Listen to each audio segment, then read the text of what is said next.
The Search Podcast USA Edition series is sponsored by Ascen.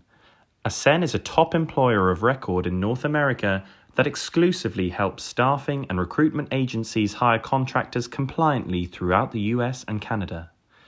Ascen's all-in-one white-label platform handles onboarding, timesheets, payroll, benefits, insurance, invoicing, and optional financing so you can grow quickly in the US and Canada. Start growing your staffing agency in the US today with Ascen. Visit us at ascen.com. Hi, everybody. Welcome back to a new episode of the Search Podcast. I'm Elliott Manning, the Managing Director of Cayman Recruitment. We are here with a new guest on this week's episode. Still, everything that we talk about is all things US recruitment related, looking for different value adds, different people that have had experiences and journeys in different markets, different locations in the US. For the viewers that are out there, I've been asked quite a lot of questions around where's the best place to set up? Where's the best place to, go after business development in the US? How's the market looking? Is there any developments or any changes? Obviously, we see a lot of different things in the news at the moment around layoffs with the large corporate companies. But from the recruitment field, I've got a great guest that's been in the US market now for some time, who hopefully can share and shed a lot of light on how it actually is for everyone that's listening. So I'll let you take away a bit of an intro, Greg. Yep. Thanks for that, Elliot. Yep. So Greg Anderson, I currently help kind of co-manage cybersecurity business Hampton North. As Elliot mentioned, like I've been in the US for kind of like some time. I moved here 2018. Originally kind of moved across to New York, worked for kind of risk and compliance, financial services focus driven business. Kind of at that time helped kind of manage, kind of build up the office. And then kind of in 2020, 2021, decided to kind of move across to the West Coast. So I now live about an hour south of LA, which is very different to Glasgow, where I'm originally from. Of course. Fine. Because you didn't start in LA, or have you been there this whole time? You were definitely not over there. And I think when you and I first started speaking when you was on the East Coast, right? Yeah, I mean, I've had a pretty interesting journey. So I kind of got into recruitment 2009, Yeah. pretty much. And at that point, I was in Glasgow. I kind of worked for a lot of the banks that were kind of looking to hire risk and compliance, kind of like finance individuals. And I worked there for kind of like a number of years. And then I kind of got bored, in all honesty. I think a lot of people that are in my position who've been in the UK have moved to the US. Like I had itchy feet. I wanted to do something different. Like I wanted to see the world. And at that point in 2015, I actually made the move to Dubai, and kind of like worked in the Dubai market for 3 years, which was great, right? It was like, again, I was like working with large banks. I was working with the sovereign wealth funds, really kind of like got under the hood of like, how does a place like Dubai in the Middle East work? Yeah. Which was great. Had, a good kind of few successful years. And then the kind of same thing happened, kind of got itchy feet, wanted to do something different. The opportunity came up to kind of like move to New York. And then, as I say, spent a couple of years in New York, loved it. COVID happened, everything shut down. New York was kind of like not as appealing to live. And then decided to kind of move across to the West Coast, Yeah. get some air.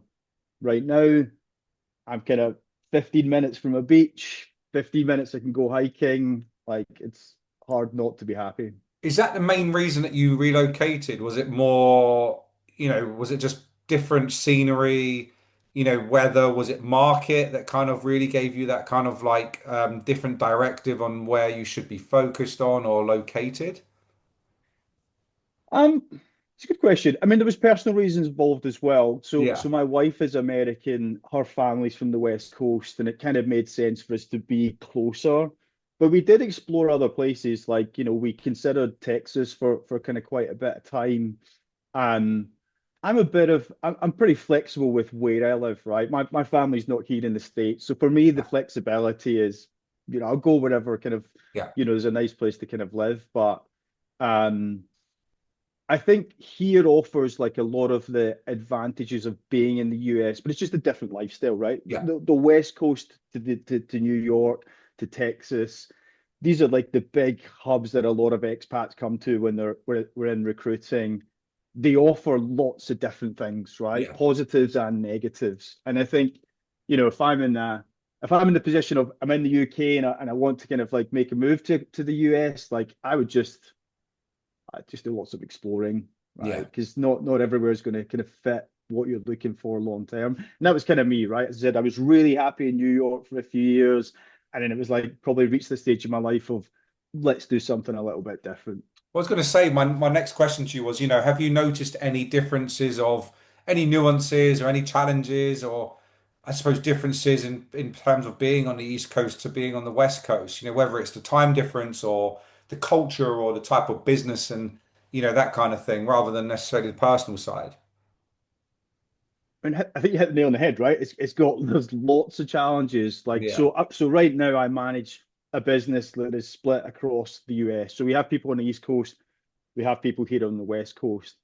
The time difference is a bit of a challenge, right? It means I'm up early, which is okay for me. I'm kind of a bit of an early riser, but I'm also kind of like keeping on pretty late, like for kind of like my own timing. Um, Again, I've managed businesses in the past that are more plugged into the UK. You kind of also need to kind of keep that in mind as well if you're if Yeah. you're if you're over here. You know yourself, right? You're in the UK, you're working US hours, you're working late. You have to be flexible when it kind Yeah. of comes to it. It's hard to work a really strict 9 to 5 type role when you kind of Mm. move across the US in recruitment. Um, and industries are very different as well, right? So I work in the cybersecurity market. We work with a lot of tech companies, a lot of startup companies. Like being on the West Coast kind of has its advantages to that. We're kind of plugged into kind of that market. I think if we were working in my old life, like a risk and compliance into financial services, trying to do that from the West Coast would be challenging. Yeah. That's more of a East Coast industry, footprint that they have there. I was going to ask you, and I know it's a bit of a shift of subjects in this, but you mentioned obviously that the focus for you predominantly has always been the cybersecurity space.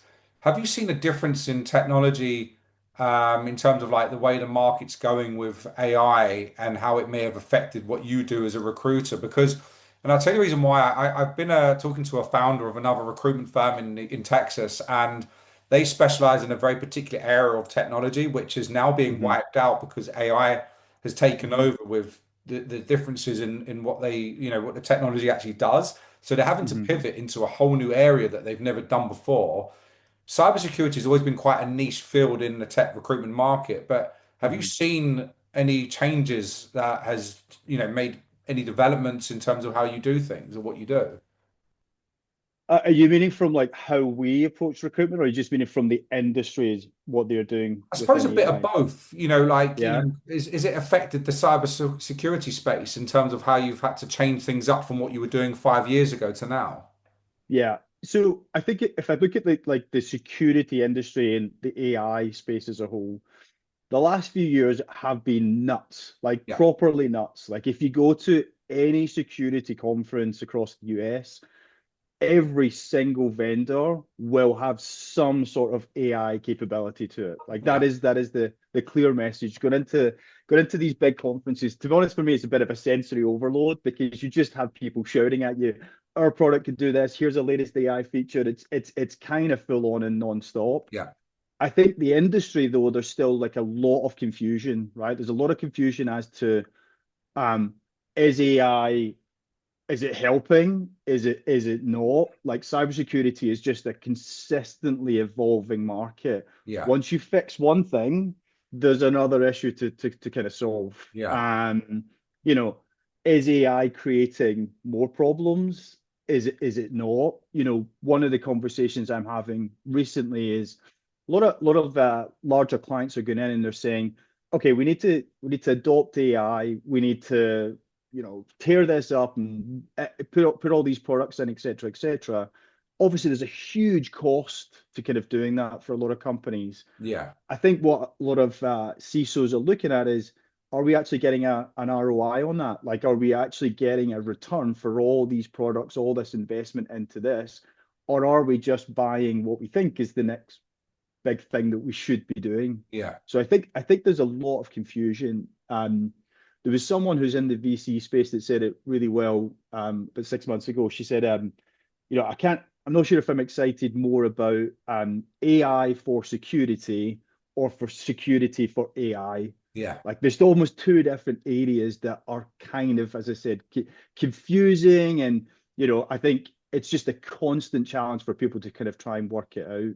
And we've seen it Interesting. in the recruitment space of we've got CISOs coming to us, more JDs are mentioning AI, more areas are popping up with AI in job titles, etc. So, but it's here to stay. Like that's the thing. It's like it's not going to, I don't think it's going to disappear Yeah. anytime soon.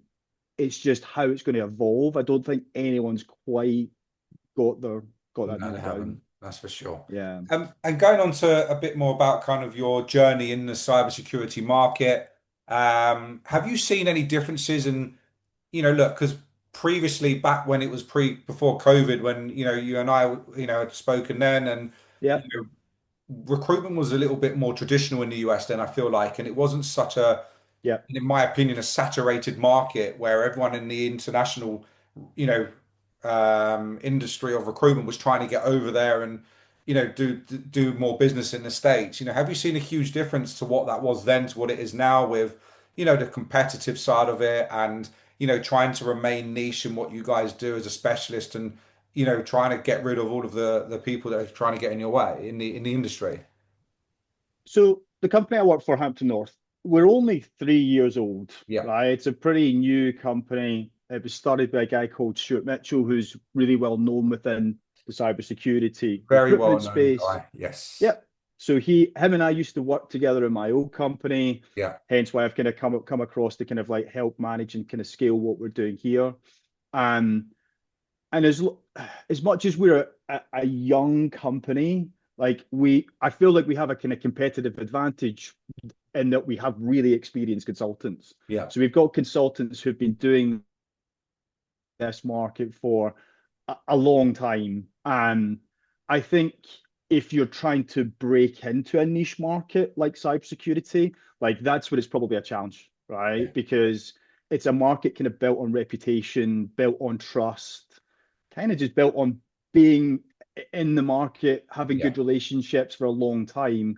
We've got an advantage that we've kind of got that. So as much as you talk about kind of people want to kind of come into the market, I don't know, we're not as concerned about kind of competitors coming in and yeah, taking kind of market share from us, right? We feel like we're in a good position when it comes to that. Um, I do think the market has changed, like yeah, in the last kind of like 5 years, like since COVID. We're a remote working business. We've got a team in the East Coast who are kind of hybrid, but that's kind of through their own choice. Like yeah, moving forward, we're kind of like remote first. Um, but that's got challenges, right? If you've got people that you're hiring that have never worked in an office, have never been around a team of recruiters, like, and have only kind of worked in that kind of like remote environment, yeah, it's got its positive, and it's kind of got its negatives as well, because some people, particularly when they kind of get into recruitment, like they need training, they need coaching, and they need development. Doing that remotely, has a lot of challenges. yeah, So absolutely. yeah, I think, as I said, the industry has changed from what it was. How Yeah. people kind of like buy, how people kind of transact with others kind of like changed as well. Um, I think people are busy, right? Yeah, of course. Everybody's busy. So I think, what they want to see from a recruiter is, can you find me really good talent fast, Yeah, and can you get me what I'm looking for and kind of get to it? Like, I yeah, think like a lot of it is built on results rather than the longer term relationshipy yeah. type stuff. I mean, that's If I traditionally the way the American market's always been, right? And it hasn't really changed from what I understand either. So, you're saying all the things that I guess is how it should be, how it used to be, and how it has stayed. I do Yeah, have a question. Like you mentioned about that you've been brought in. That Stuart is a very well-known individual in the recruitment space. He's made a yeah, brand based on not only his skill set, reputation, and quality, but his LinkedIn and the way he markets the business and himself. yeah, Because he's very factual and true in what he says and how he does things. And I know yeah, that the people that you guys have brought in are phenomenal recruiters with solid track records. yeah, But you mentioned that you've been, brought in to help with the growth and the journey of the business and where it's going. So I guess a twofold to this is, how are you guys planning to scale? What's the plan with the business? What you're going to be able to achieve with that? And, what do you think is important, I guess, from a value perspective to stick to the caliber of people that can do what you guys have all been doing with the business so far? yeah. Um, there's loads of good points in that. Yeah. One, I would kind of like touch on Stu. Stu's an amazing guy, right? Him and I've been kind of friends for kind of like quite some time. He's a winner, right? That's the thing. Like he wants to be in a business that's successful. He wants to kind of grow something that's successful. The way that he's kind of really looked at the business is this is this is somebody that kind of wants people to join, and that's it, right? He doesn't want someone to join and then in kind of 2 or 3 years they kind of look for the next thing and the next thing and try to do that. Like if Yeah. if we can make this a home for people and give everybody the kind of like opportunity and the platform to be successful, like that is the plan, like for kind of people to kind of join. And they get access to like multi-million dollar billers from day one when they kind of get here. You get time to kind of like work alongside them. You work in a solid brand within the market. Access to all our clients like from day one. Like we're offering like opportunities when people kind of join us that I don't think you get in like a lot of other recruitment businesses right now. Um, but you're right around the culture thing, right? Because I guess at the beginning of the year, I think there was four of them. Yeah. We've now got nine in the team. So we've kind of like doubled in size in the last 6 months. Do I think that trend is going to continue? Like, probably not, right? I don't think we're going to go like, 20, 40, whatever, like over the next kind of like 12 to 24 months. We're going to keep it quite tight. We're going to keep everybody kind of like high performing, profitable, bought into kind of like the business rather than simply just adding bodies for the sake of it, right? It's not a vanity project. Like we're not just want to be size just so we can go and say that we are a certain size. Like it's much more about kind of keeping it niche, keep people invested. One thing that you talked about where was the kind of cultural aspect. Like the business has been built on like really good values, being a kind of like trusted kind of partner with it within the industry, being very transparent with kind of like what we're doing, long-term relationship building. But we're also looking at how do we get a lot of that on paper? Because Yeah. I think that's quite difficult, right? We can have our in-house kind of cultures and kind of like what we believe in, but get it down on paper and not have it corporate crap, Yeah. right? Yeah. It's something that we're all kind of really invested in. We're all kind of really bought into as a kind of business. It's about them being able to kind of communicate that to people when they are kind of joining. Like that. That is a challenge. Yeah, there's a lot. I mean, look, I speak to multiple recruitment companies day in, day out, and there's a different kind of way to a lot of these businesses and how they're built. It's a scatter approach of high level growth in multiple markets without a true necessary specialism other than an umbrella of technology, if you like. Yeah. Or you've got the businesses which you don't see enough or in many of today that have got a real one kind of, I suppose, directive specialism that Hmm. you guys clearly have built very, very well and have stuck with it. And there's not many around at the moment that can do that.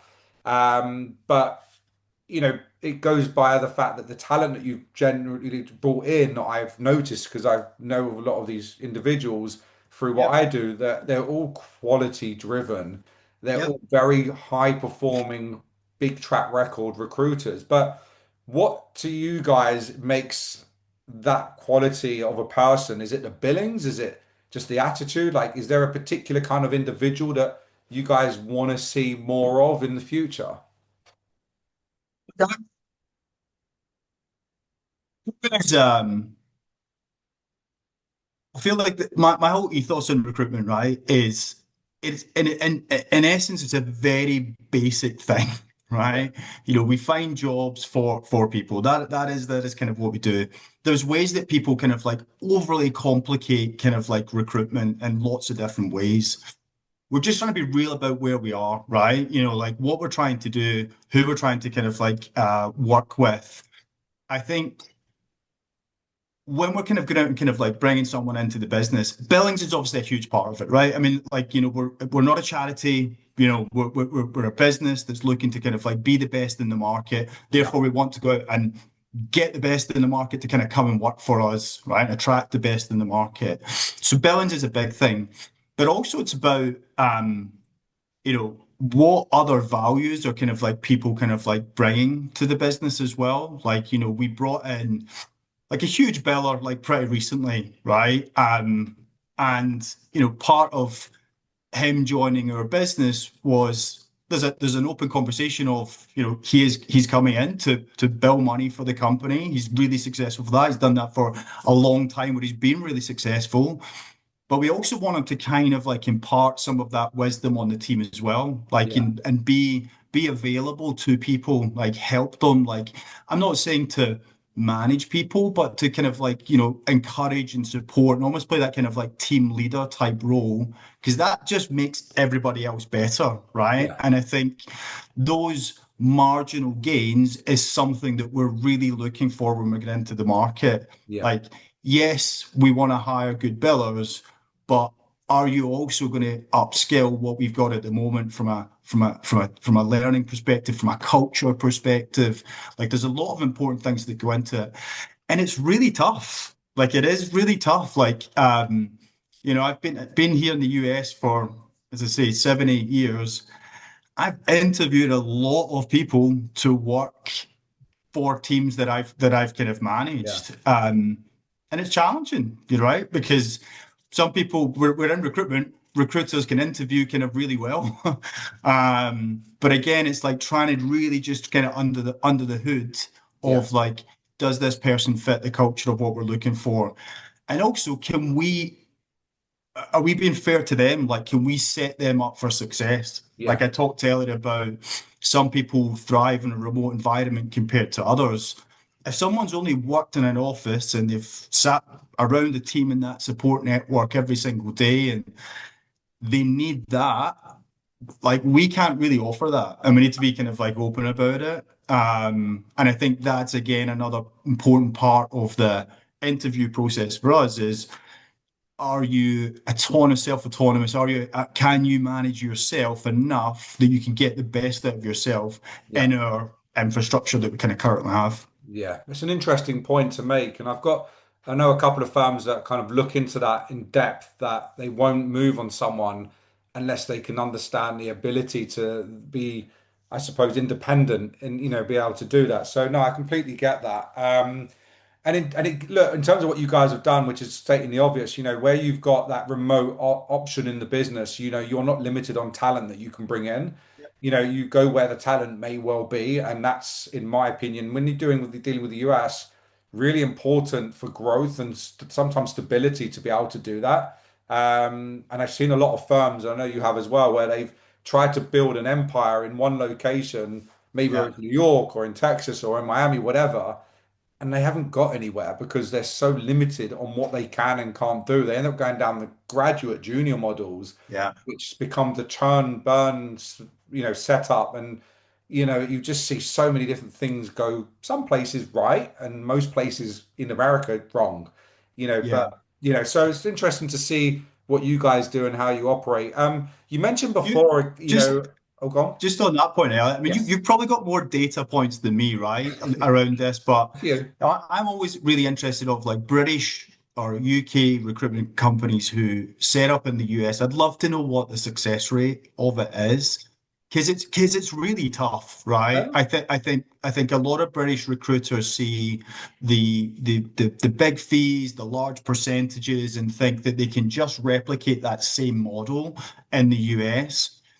And it's just not the reality, right? You know, costs are much higher. Like salaries that you have to pay consultants are much higher. When you start factoring in physical bricks and mortar rent that you're going to have on a building, like that's a lot higher. The just cost to do business Yeah. is much more. And you almost need to kind of like look at it as if you're setting up a new business area, there is a loss making part of it that you need to be Yeah. kind of comfortable eating up over a certain period of time before you start to kind of really kind of like It's see some return on it. Because I know lots of incredible recruiters from the UK that have moved to the US and have really struggled in the first six yeah. months. There's Like, so many factors that come into that when they do fail in terms of I think the one thing is, from a business owner perspective, especially speaking firsthand in this instance, you've got to have patience, when yeah, you're dealing with the American markets and growth. And a lot of firms don't have that because of their sometimes egotistical, sometimes strategical mindset of growth. And that's something that, you can't do easily in the US. But back to your point, yeah, I do know multiple businesses that from when I started doing this in 2018 in New York to where we see mhm, it now, that's a lot of those businesses aren't even there anymore, or they're mhm, still at the same size, the same generated revenue position that they were in back then because they've not been able to get it off the ground. And, but then there are firms that have done things incredibly well and are absolutely flying. And I've seen yeah, too many different sides of it. But yeah, it's a different conversation because I could go into so many different angles of what I've seen and what I have opinions on against what the reality might well be and whatever it mm, may be. And I can get into trouble as well because some of them listen to this. Um, yeah. one other question for you, I guess, to kind of like really trying to wrap this up. I guess you mentioned before about the whole events and the security events that you go to. Is that a huge differentiator and a factor in success in the US? Because I hear a lot of companies now pushing for that a lot more with when they have a physical US presence. Has that really helped you guys from being Yeah. more active with those things? Like big time, right? From Yeah, from day one of me landing in the US to now, uh, physically kind of like meeting people, being kind of like a human, being in front of people has always been at the kind of front and center of what I've tried to do. California has got its challenges, right? yeah, You know, nowhere is close. Everyone drives. yeah, That kind of provides kind of like some challenges. The New York market was a lot more straightforward. Everybody kind of like traveled into the city. Like my whole thing when I first got there was let's try and meet at least two people a day face to face for kind of like coffee chats. You know, just kind of get to know people, understand, as I say, the cultural differences, what people want to hear about, what they're interested in, etc., etc. Like, what do they want to know from a recruiter, right? yeah, Apart from, do you have jobs, right? There's other data things that we could kind of provide. So that is one thing I would always kind of encourage people is get out from behind your laptop, go meet people, kind of like get FaceTime. Then there's the kind of like, as you mentioned, the kind of like conference side of things. I think right now it is almost more critical to be doing that type of stuff now than it was a few years ago. yeah, And the reason for that is I think you talked about all the AI stuff that's kind of happening, all this automation in email, automation in voice notes. I'm getting automated AI calls now that are kind of like coming through pretty frequently. I think people are going to quite quickly get switched off with a lot of that stuff. I mean, I even know kind of I'm already getting to that point where my inbox is getting slammed with emails. You look at it, you can kind of tell like that's AI. Someone's kind of used ChatGPT or something to kind of yeah, draft this, and it's daily and it's non-stop. You ignore it, I think, more than you kind of want to kind of like engage with it.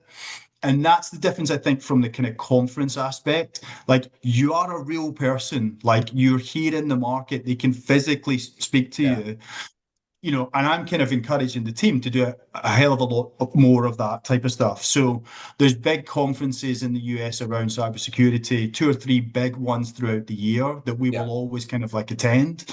Um, in fact, we've done one in Vegas in August time, which was great. Hired a Ferrari for the day, drove people around, like had lots of fun, had a happy hour, like really kind of went out. And we've already seen some key wins, clients that kind of want to engage with us off of that. But even kind of like local ones, like, is there like a local networking chapter 30 minutes from your house that you could kind of go out, meet some people, understand locally what's happening in the market? Tomorrow I'm actually flying up to San Francisco to kind of like go to like a cyber innovators conference that's a HSBC, some really good VCs, some really high-end CISOs are going to be there. Like for me, that's like those people might ignore me if I email or message them, right? But I'm going to have the opportunity to be in a room, be around them, engage with people, and just kind of get to know them on a human level.